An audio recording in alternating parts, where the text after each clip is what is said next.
Hello, everyone. My name's Hank Suttles, And I'm Casey McBride. and we're here with another fun episode of Spirit Crazy Shamans.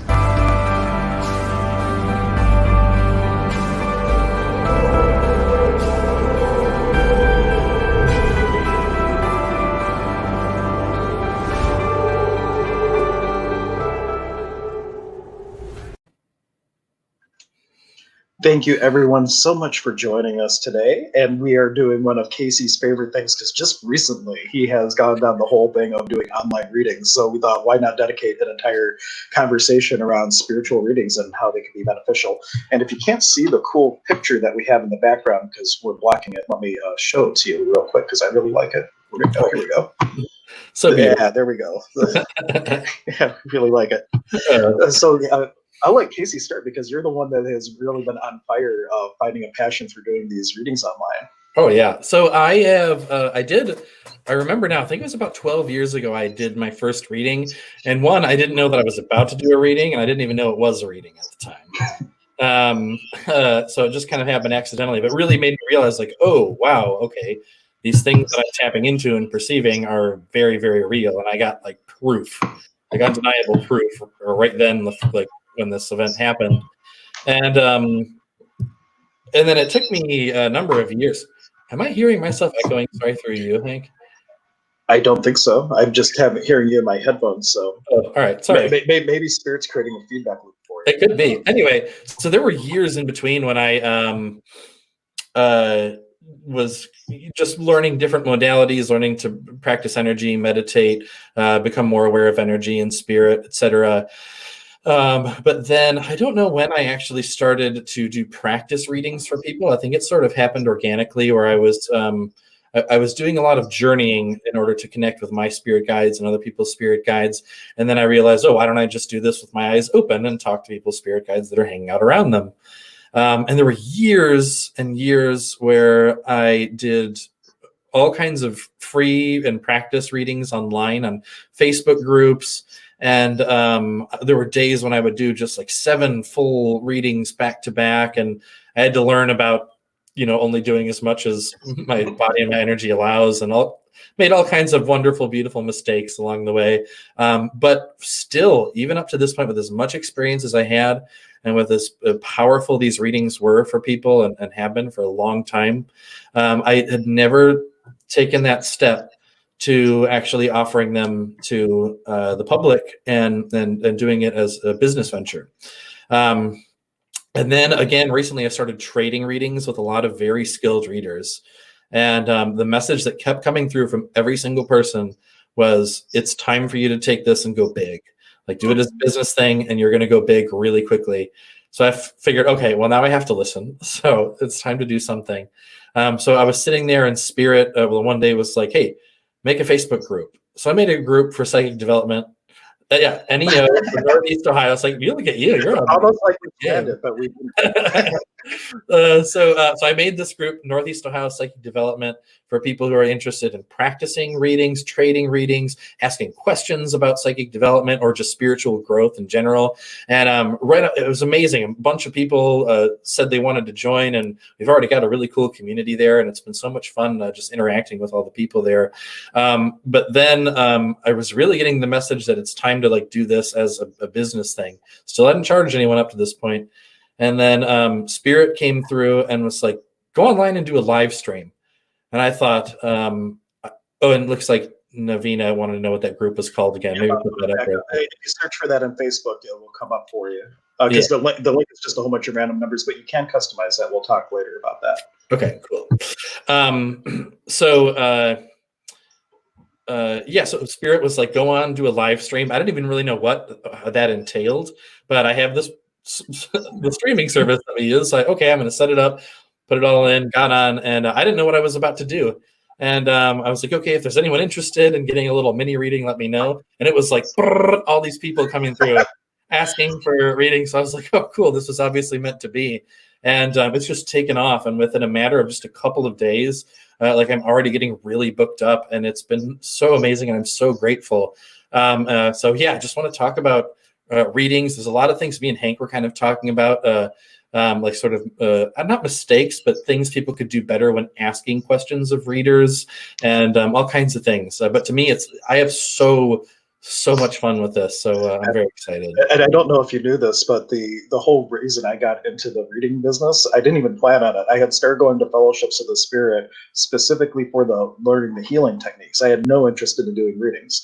But one of the things of that program is you have to do 70 documented readings and 70 documented healings per year. And of course, in classic Hank fashion, I procrastinated, and I had to do like all of them in like a month because I waited till last minute. So I went and talked to Pat and Jim, who owned Goddess Elite at the time, and said, "Hey, can you send it out to your email list? I just want to do like free readings, burn through these 70 some, however many I had to do for the 2 years, and get these under my belt so I can."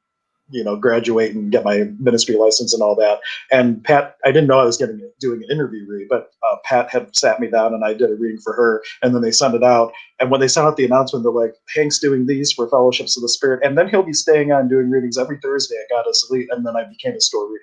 And so it just fell into it, and then it became a big part of my business too. Oh, that's amazing. And it is. It's so, it's so fulfilling for me because, well, one, I just have fun with it. I love interacting with people's spirit guides and getting to connect with so many incredible beings. The humans, of course, the human interaction is amazing for me. I love to connect, but then also these plethora of guides and beings that come through are just so fun to learn to communicate with. But then it really helps people. And I've really realized lately that readings are a healing modality for people, if done in a way that allows it to be. Well, and the person coming for the reading, there's different types of readings. There's some that I call fluff and buff, where it's someone that just wants to hear how great everything is, and then there's other ones that just want to know what's my finances look like in the next year, how's my relationship, how's my job, that type of thing. And then there's people, and this is the ones that I like to focus on, is what could I be doing that would create the greatest possibility in my life? Right. That are really looking for what could I heal that will remove the limitations and let me start to soar with my own gifts. And those are the ones that I personally love. Yeah, and and I've kind of been going back and forth with this, and it's interesting. Spirit sometimes, in response to those questions, such as, should I quit my job? Sometimes Spirit will actually come through and like have an answer for that, like yes or no. And I always hesitate to share that, and oftentimes I'll even ask. I'll be like, "Is there a way that we can phrase this in order to create a lot more possibility for this person?" Because all beings are different. Some beings are like they're just like, "Yeah, tell her, yeah, whatever," and then other beings are like, "Listen, we need to sit down and talk to this person." And get them to shift their attention and their thinking around this, and then when beings start to talk in that way, and we can really guide the person to coming back to themselves and really questioning their relationship around the idea of whatever this is, to create more possibility, then things really start to open up for people. But yeah, there are some people that do just want to hear an answer that they already kind of have an idea of what the answer is supposed to be. Right. And usually my take on that, when people ask that question, they already want out of whatever it is. And the question then becomes, well, what is it that I created this job for? Have I learned it? And because even if they quit or they go to something else, if they haven't taken away whatever that on-the-job training was spiritually, then they may just recreate a similar set of circumstances and find themselves in the same boat. That's why in astrology, it's the same thing cycling over and over again until you break the cycle and start to use the energies skilled instead of unskilled. Because there's you can use the energies either way. So it's like, well, if you were looking for a different job, well, what is it that you created this job for, and have you gotten everything that you need? Because if the answer is no, then maybe it's better to learn it here instead of jumping ship and going somewhere else just to recreate it. Right. Yeah, absolutely. And but they these when Spirit does come through and talk in that way to guide people towards having those realizations on their own, I sometimes I see and I feel like things start to shift, the energy around it, and what may have came through is okay, yeah, quit the job. And then I go, okay, well, is there a way we can talk to her about that? That'll make her to get her to shift this. And then I'll kind of say some things, and then their energy shifts, and then their guides are oh, now she's ready to actually hear what we really want to say. Yeah, and I think, sorry, go ahead. No, that was pretty much it. Yeah. Well, I shared with this shared this with you offline before, where when I have like yes or no questions, I see it like a speedometer gauge, and you have 0 on one side, which is like a hard no, and 100% on the other side, which is a hard yes. And you can actually tune in, and as you start to ask the question, well, if I just deliver this as is, where's the new job fall in the needle? Oh no, it's like less than 10%. So like then you work in the reading to start reframing or building something else around it, and you can see that as you do that, it will shift how it's received and what possibilities it will create. Which brings us to a really important point to talk on when asking these questions about finite things like this. We create our realities. We've talked about this in many, many of our past shows. But we are the creators. We decide what happens in the future. It's all in the moment of now, really, that things happen. But we decide what happens. We create this reality. And so, if you're asking about, okay, who's my next relationship going to be? When's it going to happen? And are we going to get married? Or these kind of questions. You create that reality. You can manifest whatever you want. What are you in the space of allowing? And that's the thing. You could ask a question like that. Spirit could go, okay, you're going to get married to this guy. His name's Ken, and he looks like this, and you're going to get married at age 20, whatever. And then, but then that may be true in this moment, the way your energy is right now. But then something happens and your energy shifts. And now that future is a completely different one that you're working towards. And maybe like the exact opposite. Right. What if you brought that through, and that's like from spirit or whatnot? However, if they didn't define their future by what was just said, they may have had a greater and different possibility. So it's like, yeah, that might be so. Is there something greater than that I could receive? Is there even a better creationship that I could have? And to always strive for not settling and looking for what more could I receive from the universe in co-creation. Yeah, absolutely. And as far as that goes, it's limitless, the possibilities of what we can create. And I know for myself, just to share a little story, I had, we're in the whole COVID-19 thing right now. For anyone tuning in the future, everyone who's watching obviously knows that. But because of that, I am a massage therapist. And that was like primarily what I was doing for income. And I still am going to be doing it once I'm able to do it again. But I started to get to the point because it's been like 2 months now that I've been out of work. And I still had this sort of like idea in the back of my head that like massage and healing is like the bread and butter. And like these other ventures that were going on, I knew that they were going to become something a lot bigger, but in my mind there was still like this sort of limitation around it. And then as I was getting these readings, my energy was starting to shift, and I finally like went on and was like, all right, I'm going to commit and do this.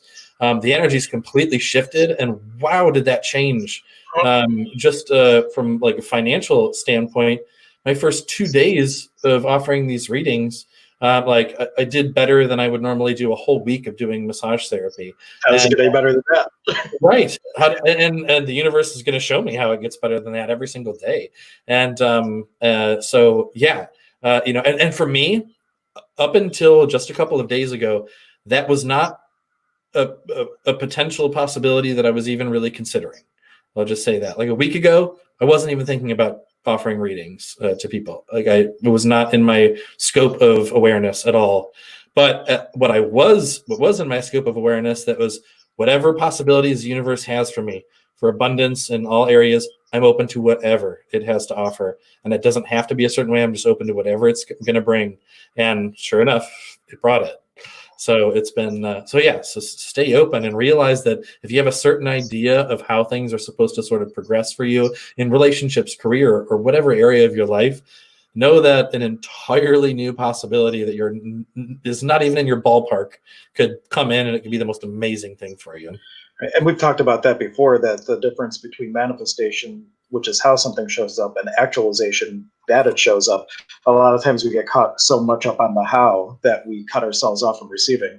And that didn't happen for you because you weren't, you were basically saying, universe, how am I going to create with my current situation? And it unfolded in a way you never would have anticipated a couple of weeks ago. Yeah. And these questions, so I'm going to tell you, Hank, when I first, now I've been familiar with manifestation, actualization, whatever you want to call it, for a long time, many years. And I've worked with it using the affirmation kind of like, this already is as it is. and it has worked for me. And like, okay, okay, I have this is happening, and then boom, like I work and it shows up 100% of the time. Almost it's happened. But the questions thing, when you first presented to me, questions are a lot more powerful than these affirmations. I was very skeptical. I'm gonna be really honest. I was like, I don't know, I haven't experienced that. I don't know, but I started to play with it, and there was like a good couple of weeks where I would ask these questions, and I'm like, I don't know. I feel like I'm not really being specific enough, and had all these weird ideas around it, and then started to really play with it more and more. And then I really started. I was like, you know what, I'm going to do this. So I started to actually ask these questions of like really open questions too, like what magic can I create today, right? Yeah, Like that's one of my favorites. And then things started to show up, and it's gotten to the point now where I was just telling Hank before we came on, where these questions start to come through, and I'm actually able to perform really powerful healings just by guiding people to ask themselves questions, like instant healings. Mm-hmm. So these questions are really powerful for all of you who are interested in like where we always ask these, what possibilities can I create? What can I do? What can I allow? Like, try it. And that's why I kind of have gotten away, like for the last year or so. Other than through Goddess Elite, I haven't even advertised that I do full readings. So what I've been doing is I have it on my website as intuitive facilitations. And it's just questions. It's all question-based, asking the questions and combining that with like a clearing statement and letting people come to their own awareness, and they're diving into the energy that's causing limitation and recognizing it and shifting it right just with a question. That's all that you need to do. And everything starts to shift because you've identified the energy and they're in a place of willingness to shift and change it, and boom, magic happens. I love it. It's amazing, and it's funny because I love massage therapy. It's a beautiful modality, and just the hands-on work, and I have a really unique style where I slow down, and like I'm so mindful, and I'm feeling the energy exchange between the bodies and everything, and I facilitate really awesome healing for people. I'm going to say there is a strain on the body, especially the way that I do it. There's sometimes that like you come out of it, and there are times where I'm like, I need to rest my hands for like a whole 2 weeks, or else I'm going to injure myself or something. And I'm able to perform like sometimes even more powerful healings than that just by like effortlessly asking questions. How amazing is that? And I'll always do both. But I think that like the possibilities around the shamanic healing that I'm learning and these questions and all that are just they're really exciting for me. And anyone who's listening, if you've never experienced the power of energy healing or like this kind of thing that we're talking about, I think you owe it to yourself to at least open up to the possibility of trying it, because they say suspend your disbelief just for a moment, just see what your experience will be. Just for a second. You don't have to buy into it forever. But just for a second, allow it, and then see what happens from there. Absolutely. And one of the things that I do, I have like no limit healing sessions, which is basically whatever my guidance tells me. And I always start my sessions with what could this session be? What could we do that would create the greatest possibility? And sometimes where I love doing my sound therapy and shamanism, occasionally I got like, just the light, subtlest energy, like barely a trickle. Right. And then at the end of that, the person said every healer they go to, they totally just blast them up with as much energy as they can. And she's so sensitive that she can never take it. And I was the first healer that she actually came back to, because asking that question, whatever, if they sign up on your website for a massage, you kind of owe them a massage or whatnot. But but if people are open to it, just to enter into a session with no expectation of anything happening, but with the awareness that the possibilities could be infinite. That's the energy where you really remove the cap, you remove any glass ceiling or limitation, and can really step into something amazing. Yeah. And you could do that with anything, whether you're looking to heal or like any situation you go into. If you ask about like, what can I allow? What can I do to create the greatest possibility in whatever? If you're going into a business meeting, or if you're working like sales or something, ask questions like that around, the sale you're about to go into, and watch how it starts to shift. And if you can start with small things, big things, doesn't matter. You can start to make enormous shifts, and like with anything really. I just get so excited playing with this stuff because it's amazing. The universe is just showing me, but also the energy of play, right? If we get really serious about these questions and we start to like, okay, what possibility can I create? And we're sitting there like, oh, I have to have that possibility, but just playing with it. Like, what magic can I create today? Let's see. Let's have fun. If you're in that space of like that playful energy, the universe is much more ready and willing to go like, oh, here it is. I'm willing to play along with you. But that like seriousness, I think what it does when we take our spiritual work, which it's not work to me or whatever we're doing. If we look at it as work and we have this seriousness about it, I think there's heaviness that happens in our energy field in our body, which, if you look into like the shamanism that I'm learning, there are terms for that. We call it like hucha and things. But like you feel it energetically. And I think there's like a density that comes into our field that then blocks us from receiving like a lot of free flowing energy, or at least slows it down, is the way I kind of feel it as. Definitely. It should feel light. Well, there's no right or wrong. If it feels heavy, roll with it, but Right. your point of view creates your reality. And if you can be in a space of lightness and fun and focus on that, you'll create more lightness and fun in your life. So even whether, if you got to do an oil change in your car or take your kid to the dentist or whatever it is that you're doing, if you can do it from the place of play, just everything becomes a lot lighter and could be holding a lot more possibility for you than taking it so serious. Yeah, especially yourself, because if you don't take it seriously, you'll find it very hard to judge you if you're just playing. Because if you like look at kids out playing tag, slipping and falling down face first in the mud, right? That's all playful, and even with that, there's a lightness around it, and you can laugh about it. But like now, as an adult, if you fell face first in the mud, I'm like, oh, it'll like ruin your day. Why not be able to smile about it and just roll with that fun and be like, wow, I'm really connecting with the earth today. Oh, I love that. I love that so much. And it's funny because I was just thinking of like several examples of me backpacking and like totally like bailing, falling, and like face first in the dirt and everything. And that is my reaction. I get up and I just like laugh. And people are like, "Are you okay?" And I'm like, "Not really, but it's awesome." Well, I just told the story, I think, yesterday about when I was taking Lake Erie for some work that I had done, and I just turned my back for a moment, and this big wave hit the break, like the stairs where this park is, and this big thing of water came up and just crashed right over me. And these people that were coming down the steps saw the whole thing, and they're like, "Are you okay?" And I'm just laughing. I'm like, "No, that was awesome. That was a great experience." Oh, I love it. And next time we do one called spiritual readings, because I guarantee you, my awareness is that everybody who was tuning in, they thought we were doing readings right now. Yep. I was thinking the exact same thing. Oh yeah, I know. And we got one trooper that has stayed with us the whole time, probably, or maybe I don't know if it's. I never made my Facebook public, so let's see about that. Well, yeah, you should definitely do that. Yeah. And that way that we got rid of all the people wanting freebie readings, maybe we could do that.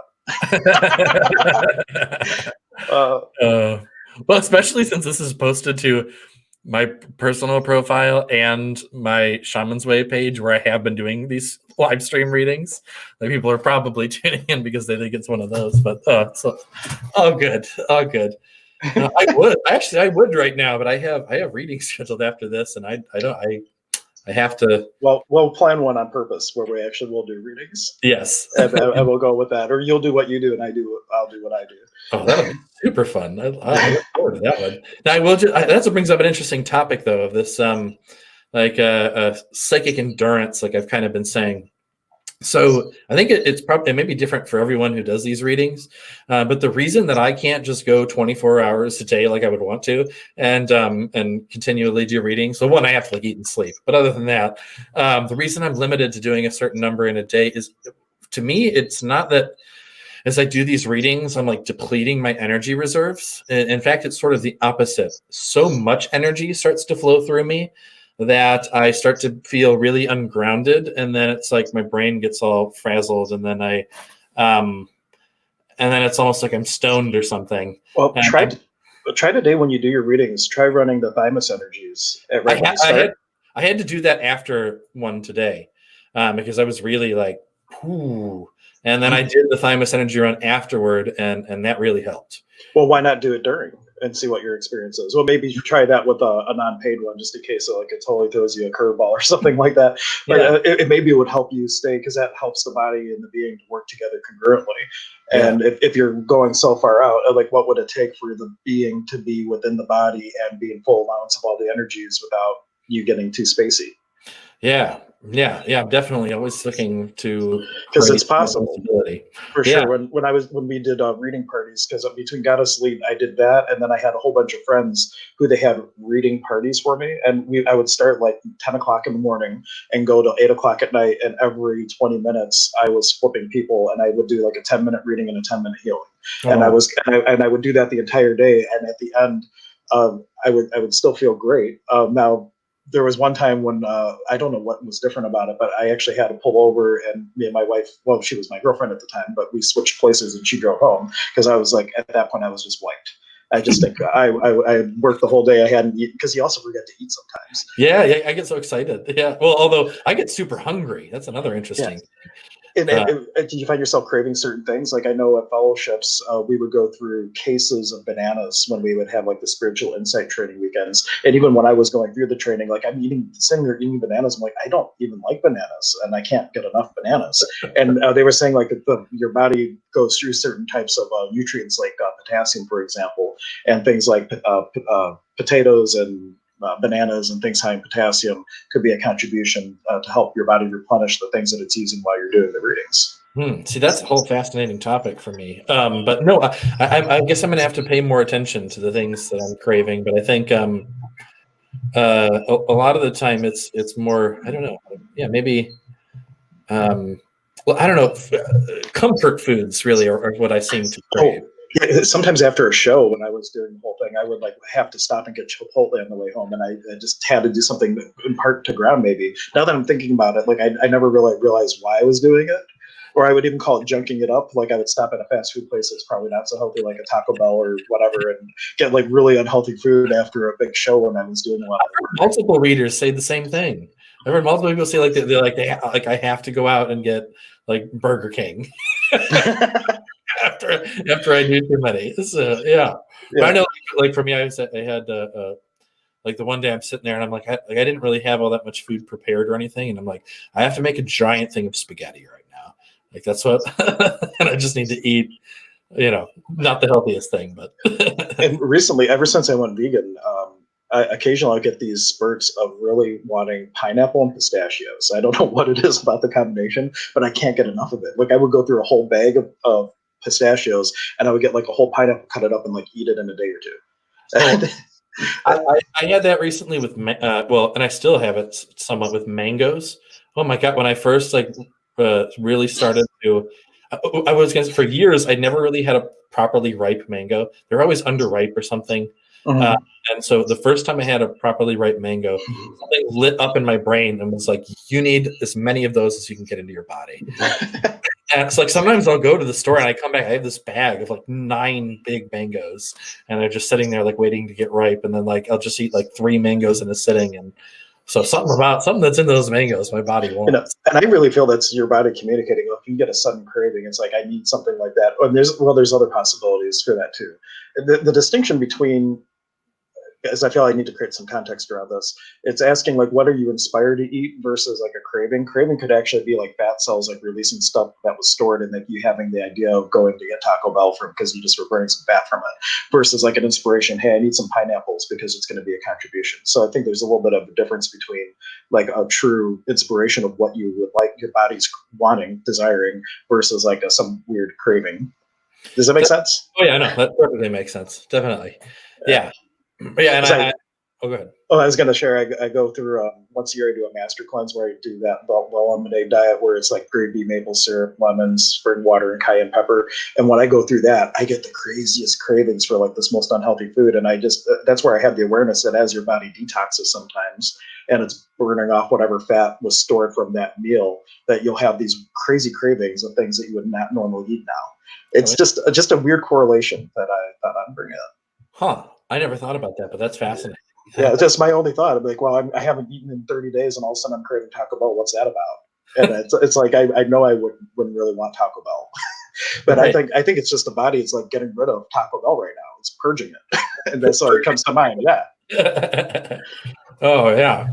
But no, it's funny. I sometimes feel like well, again, I'm sharing about like anime, but like in a lot of these anime characters, I don't know where this idea came from, but it happens in so many of these shows where there's like the protagonist like is like, you know, like way more power than like all the other people in the universe, in the world or whatever. And but like they have like a big whatever they're doing, like exerting their energy, having a battle or something. And then like it's a really common thing that afterwards, like they have to eat this just enormous, like absurd amount of food. And like they'll sit there, there'll be like a buffet, and they just like plates piling up as they eat. And sometimes I think about that as I'm like going off and doing all this stuff, and I sit there and I'm like, man, I could eat everything in this house right now. That's what I feel like. So it was just kind of a funny connection. I get that sometimes too, where you just get this insatiable hunger. Like, I need to take care of the body right now. Yes. Fun Does stuff. anyone watching? Well, whoever's watching, if you have any questions about this, oh, and as soon as I said that, more people started watching. Look at that. If you have any questions, anything you'd like to ask about readings, or anything you just want to say, share, please do, because we're here to talk about what you guys want to hear, and not. Oh, well, we're here to talk to each other and have fun, but yeah, that's true. Have to say too. So, and if you're looking to get into doing readings, one of the greatest things that you can do is practice, practice, practice. Like Casey said, years before he started charging for them, he was just practicing. At fellowships, you got to do 70 a year for 2 years, and I described it on previous calls. It's kind of like a scale like this, right? So your confidence is here, and this is like lower confidence, higher confidence, and as you do readings, you get validation. There's a tipping point where you really start to feel comfortable doing it, and it's no longer, you know, creating anxiety and stuff like that, because you've had enough experiences where you've given information and had validation that you begin to know that you know that you know, and then you can roll with it so much easier. And people just starting out, this isn't going to be as much of a problem, but it's something to become aware of as you start to progress. Is that, and this happened for me big time. It was that I had already had so much validation from spirit that like there's no room in me for any kind of doubt. But then what ended up happening was I would do a reading, like these were before, you know, just doing them for free or trading, where I would do a reading, ask for feedback, and I would get validation of like, oh, like this was so spot on about this, and this. And then I'd be like, awesome, sweet, on to the next one. And it became almost like an addiction for validation, that, or to be accurate, to be like right or something. And that held me back for a while from really progressing. Because it was like I wasn't really focused on just because, and this is something that came up in a reading also. It's not our job as readers to figure out what resonated, to figure out like how the message is going to impact the person. We don't have to worry about any of that. That's not our job. Our job is just to be the vessel for the message from spirit to flow through, and we allow that message to flow through, and then we let go and we walk away. So if you find yourself getting to that point of like you get something right and you're like, oh, give another reading, and like, oh, I got that one right, and like that's an energy that you could fall into, and it could hold you back for a while. So become aware that, you know that your job is not to figure out how things resonated. If someone wants to share, that's beautiful, and in the beginning, that validation is so helpful, and I think like really necessary for a lot of people. But don't let it become an addiction either. Yeah, big time. And you never know, like some people might not be able to receive something. And I can't tell you how many times this has happened where like a couple weeks later, all of a sudden they send you a message going, oh, remember that thing that I didn't know what was you were talking about? It totally makes sense now, because either we call it spirit amnesia, they just don't remember the spirit that came through, or it doesn't fit. But then all of a sudden some sort of experience suddenly puts it into context, and it's like, oh, that's what that was. And so even if people can't take it, it doesn't mean that the message isn't valid. You're speaking to exactly what, you know, it's going to create possibility whether they know it or not, even if the message is wrong. I shared this on a previous one where I think goodness spirit gave me a heads up, because I probably would have traumatized me, but spirit told me, I'm going to get up in front of Church of the Angels, I'm going to give public messages, and for this one person I was going to, every single thing will be wrong. And I'm like, what? And so I get up and you do 3 people. So I deny 2 people. Then I go to the kid that I know everything's going to be wrong. He's like, nope. I'm like, all right. And then afterwards, the kid came up to me and he said, I've always wanted to do this work, but I was so intimidated. And if a professional can get up there and screw up, then maybe I can do it too. That's awesome. I love that so much. Yeah, and so it's like, wow. So even giving the wrong information, like I knew going in it was going to be wrong, it still was exactly what that person needed for them to break out of whatever place they were in. and in order to receive a possibility from spirit. So like to not judge what you're saying one way or the other, it's hard. Or it could be easier than we make it, but it's definitely a space that you want to hold as best you can when you get into this work, because you really, all you can do is say what's coming through, and it's going through all their filters, and you can't control 100% how they're going to receive whatever it is you're going to say. And hello, George. I don't know if this is the George Foreman, but maybe we got a celebrity watching us. I don't know. Ooh, Probably not. I wanted to share a story around that, though, about like people not like making the connections right away. I was actually giving my mother a massage, and I was telling her about how I'm like doing more and more readings and stuff, and she was like, well, are there any beings that want to give me a message? Now, I want to predate this by saying I have given my mother readings in the past where her mother, my grandmother, came through, and like super specific messages came through. And my mother was like crying, telling me that there's no way I would have known that stuff, but those were exactly the way that like Mama would have said those words and all this stuff. So she knows that the readings that I give are very, very real and accurate. But in this reading, so I asked to see who was there, and my grandmother, her mother, showed up. But then there was another woman with her, and her and my grandma were just like, I get this image of them just hanging out, sort of like partying, having a good time on this like patio. And I explained this, and my mom's like, what's their name? And I said, Genevieve. She's like, I have no idea. And then I got this like image of certain things happen. Like she went down and picked up a potato out of the ground and like just took a bite out of this raw potato. And then so afterwards, finished the massage. And my mom's sitting there. She's like, the potato thing. She's like, when I was a kid, growing up on the farm, I used to love eating raw potatoes. And like even still, like I love to just eat like raw potatoes. Okay. And then she's sitting there and she's like, you know what? She's like, the name Genevieve doesn't make sense, but Mama, a really good friend of hers, was named Geneva, and Geneva and your Mama were like really good friends and used to party all the time, and like they loved to get together and party, and so I had to explain because certain people don't understand how this works. So when I'm getting these names, words, messages coming through, these beings aren't actually speaking to me like with their mouths with English. The information is coming through energetically, then my mind has to translate it into English. So the fact that I was able to get energy and translate something as accurately as Geneva into Genevieve that close is amazing. That's able to happen. And so I was like, Mom, do you realize like how, like of all the names that would have come through for this woman, that like, how do you not recognize that? And I still don't know if she fully like realized the scope of like how like amazing that was that came through. But yeah, so it's people have different filters. But again, it's not our job to worry about that. But at the time, I was kind of like, it was my own mother, so I was like, "Come on, Mom, make the connection." So I just had to share that little story. One thing I've also learned as a reader, before any reading, I always ask, is this for my hands or reading or healing? And very rarely, only 3 occasions did I ever get a no. And so one lady where I forgot to ask, she actually got up out of the reading and stormed off all angry with the message that came through. And I'm like, oh, I forgot to ask. And then I asked it, I got no. I'm like, oh, because the only reason she even wanted the reading from me is because I was the organizer of the meetup. And I wasn't even doing readings that day. I was only doing healing work. So it's really out of context. So I sat down to do it. First thing came out. The truth of the matter is it probably resonated a little close to home, and it was something they weren't willing to work on yet. And that's why it wasn't for my hands. She wasn't ready to go where I would take her, perhaps. Or anyway, I wasn't really present was the problem. But to ask that kind of question. And then there was another time at Goddess Elite. I did one reading, and then their friend came in, and I sat down and I asked, and I got a no. And I'm like, oh, you don't really want to be here, do you? She's like, nope. I'm like, she just drug you along for the ride. She's like, yep. I'm like, we don't have to do this. She's like, good.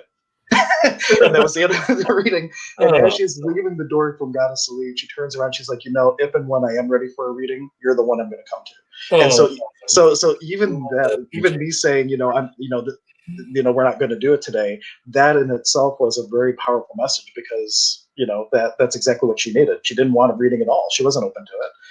But me being in the space, recognizing that, created the possibility for her to get a reading later. She still hasn't come for one yet. But I'm waiting. Maybe she's gonna watch this one day. She's like, "That was me. I'm gonna go get it." Speaking of resistance that people have you ever I'm sure you have come across this, but I've given readings before where so again, I'm telling the person, okay, I'm seeing this guide, this is what they look like, all that, and they ask you a question. I'm just literally listening to what this guide is saying or experiencing the energy and then relaying the message. And then the person will come through and like argue about the message, right?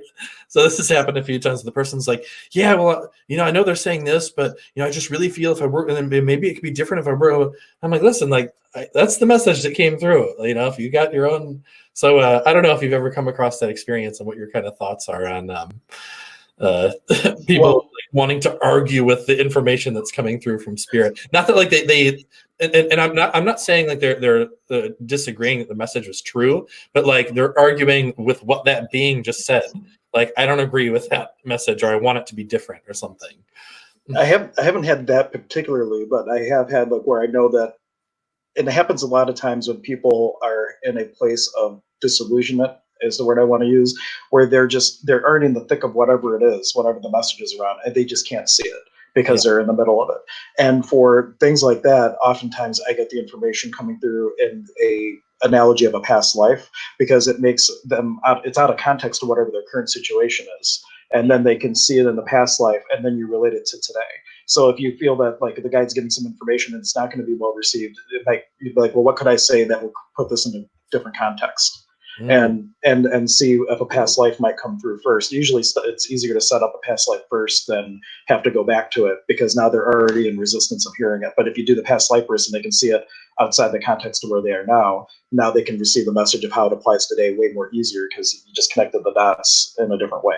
But it's harder to go backwards, because once you hit the resistance, then it's like, well, now what can I say that would create a different possibility here? And that may be why I do a lot of the times when excuse me, especially the readings that I do are spirit guide readings. I don't even know if I've mentioned that yet today. So I communicate with people's spirit guides and relay messages back and forth.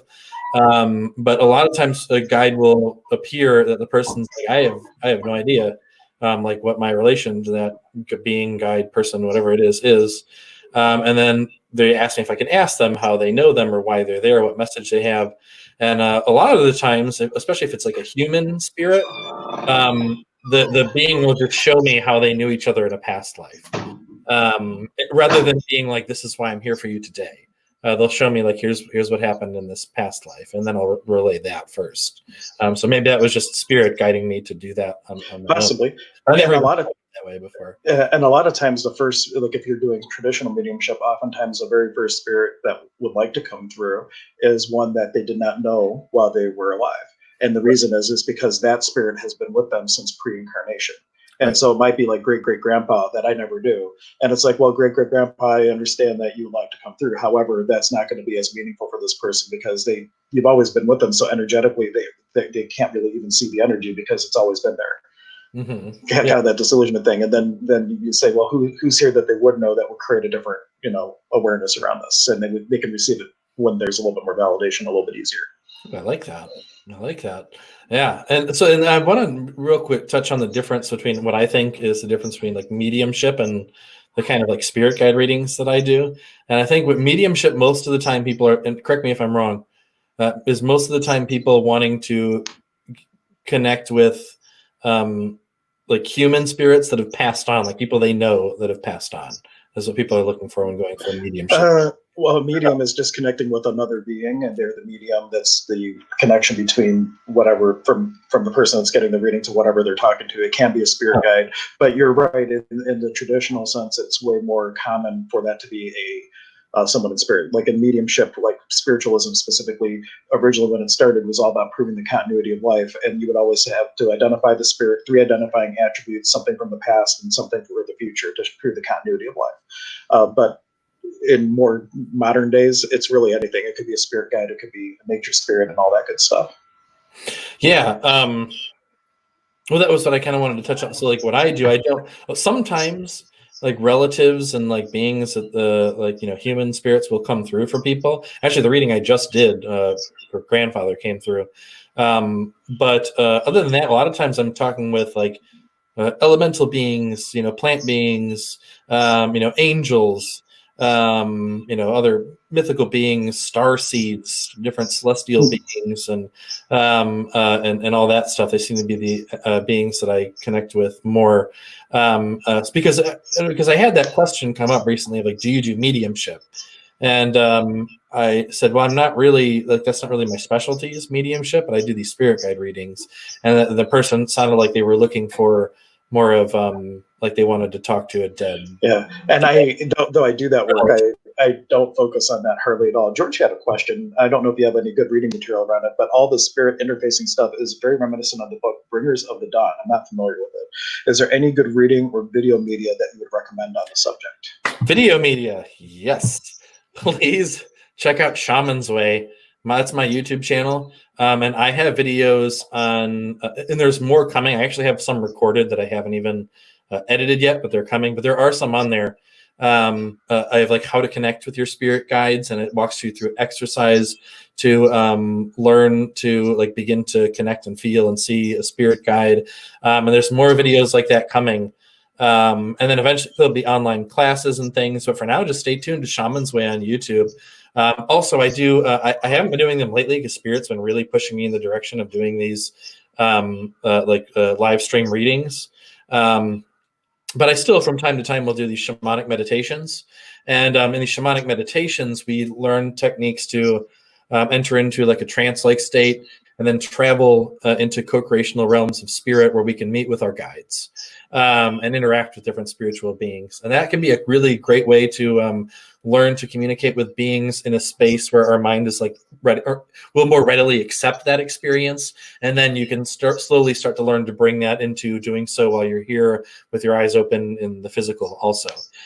So yeah, Shaman's Way on YouTube is Yep. And if you look, I know you're watching from YouTube, George. So if you go to the description of this video like we have our description at the top, but if you look down at the rest of the text, there is a link to Casey's YouTube channel. There's a link to the HHH YouTube and my personal page or my website or whatnot.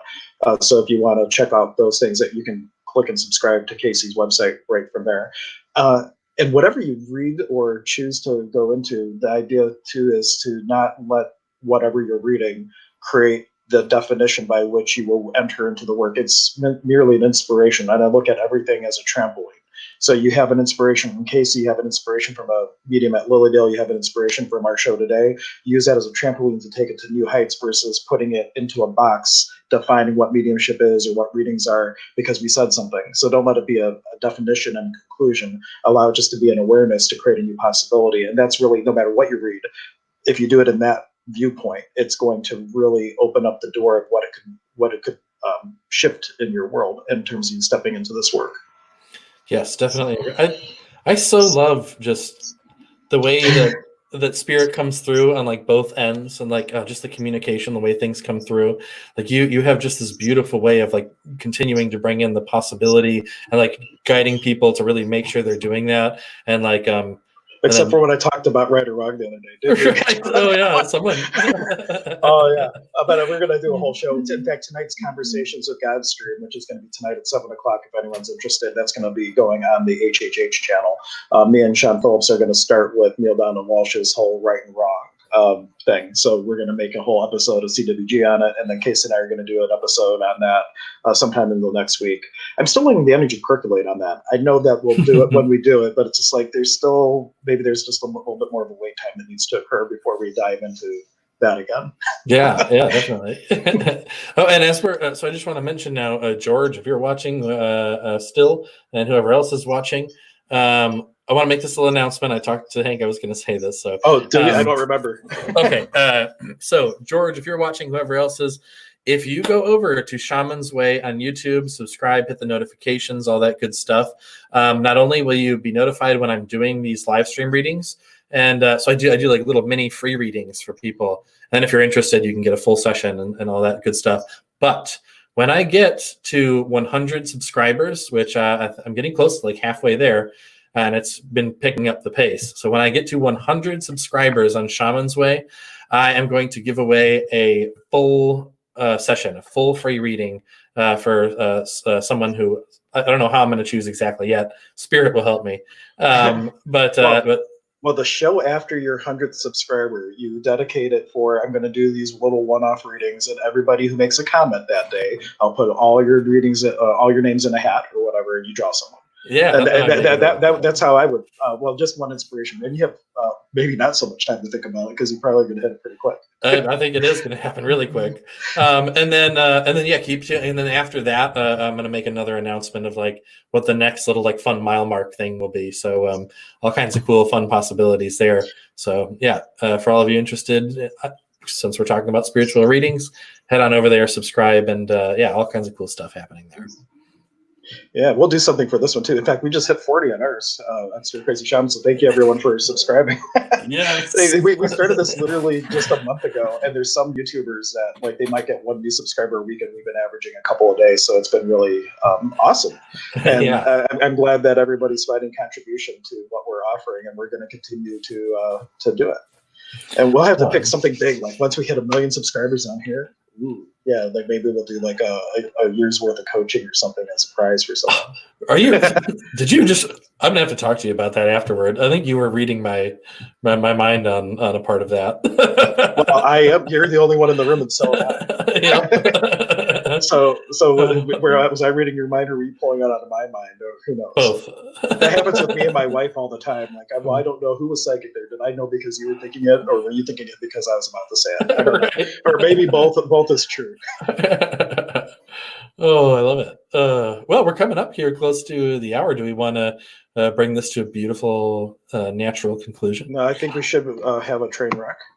Okay. All right. Okay. We'll just derail, and it's going to get all kinds of really weird and awkward. From well, we'll say final call for a question or a comment, but we're definitely going to do this again. And next week, my friend Angie, who is a registered medium at Willowdale, we're going to have her on to talk about mediumship and a little bit about what Willowdale is. That's one of the largest spiritual communities, the largest, one of the largest ones, and it was the first one in the United States. But you have like that one, you have Casadega in Florida, there's Camp Chesterfield in Indiana. So there's a couple other ones, but Willowdale is by far the most widely known. And there was even an HBO documentary on it, The Town That Talks to the Dead, if you want to go check it out on HBO's thing or whatnot. But she's going to be on with us, and we're going to pick her brain and dive deeper into the mediumship part of readings.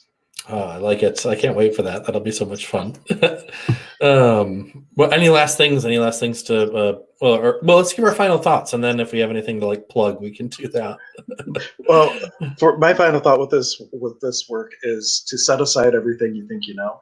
Mm-hmm. You know, like you have a lot of different points of view about a lot of different things. And no matter who your teacher is, to not get caught up in their story, but to watch even the physiology of how you do, how people are doing what they're doing. So if you're ever at Inspiration Stump, watch the mediums. You'll find that when they're getting a visual, they're looking up. When they're getting a feeling, they're looking down. And it's not true of 100% of it, but it's enough where you can get an idea of, well, yeah, they're saying they're doing this, but their body is doing all this other stuff. Because if you duplicate the physiology, you oftentimes duplicate the result. And it is a way to unpack the teacher in a way that you can get a lot. You can duplicate what they might have taken them 10 years to do. They might not even be aware of the physiology that they're doing, but their body's an antenna for information. And so, like, what are people doing with their bodies? I'm going to watch you, Casey, when you're doing your spirit guide readings. You do very specific things when you tune in, though.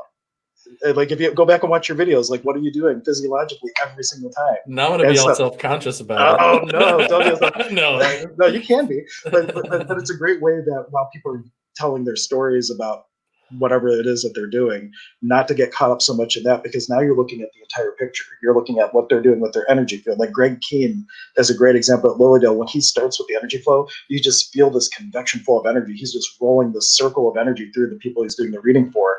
And it's just like, well, that's how he's connecting. He's creating this energy flow. And so like if you're aware of energy flows and things like that, you're looking at the entire picture of what's happening, and you're not getting caught up with any of it. But then you go back and you play with what they were doing and see if you can recreate the same thing they were doing virtually instantly. Oh wow, I like that a lot.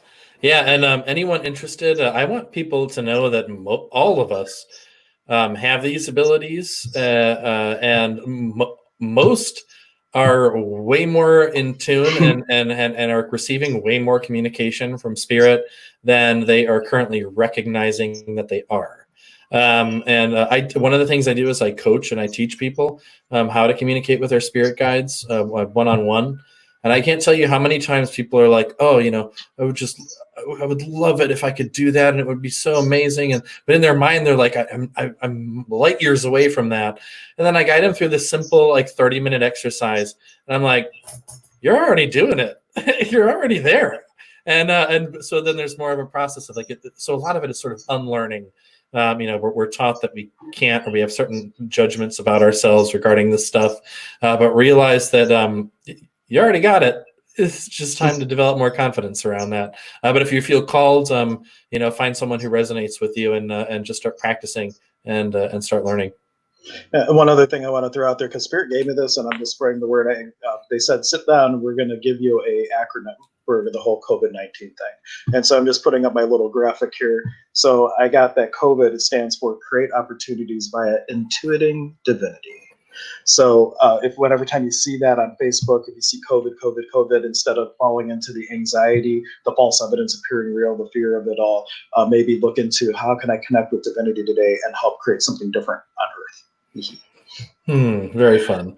And then do you have anything coming up other than Stir Crazy Shaman stuff and all that we talked about? Tonight there's Conversations with God, and that's about all I have coming up. I am going to be putting together, I think I'm going to do a 2 or a 4 hour class, Taste of Access, probably on May 9th, because it's normally my month to teach the bars. And since I can't teach access bars easily by a distance, I'm probably going to make an online class. So I don't have that posted yet, but if you're interested in getting a few access tools, which is a lot of questions and different things to destroy your limitations and enter into possibility, that will be coming up in May. I will announce it shortly.